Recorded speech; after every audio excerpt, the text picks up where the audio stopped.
یہ زندگی جس نے عطا کی ہے وہ اس کے حفاظت اور اس کی آسودگی کا انتظام کرتا ہے۔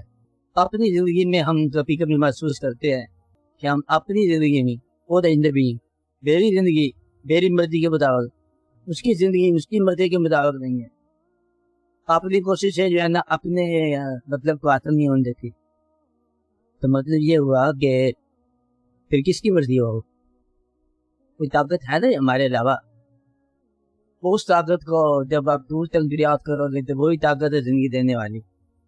تو اس نے اس کے اندر کوئی تعداد رکھی ہے، آنسوؤں کی، قحطوں کی، مسکراہٹوں کی، کچھ حاصل کی، کچھ معرومی کی، کچھ غم کی، کچھ بے غم ہونے کی، ایسے اندر وہ ہر چیز حاصل ہوگا۔ آپ جتنے مرضی مقامات اور جتنے مرضی فاصلے طے کر لینے، کہیں نہ کہیں کچھ نہ کچھ ہو جانا ہے، تو ہوتا رہتا ہے۔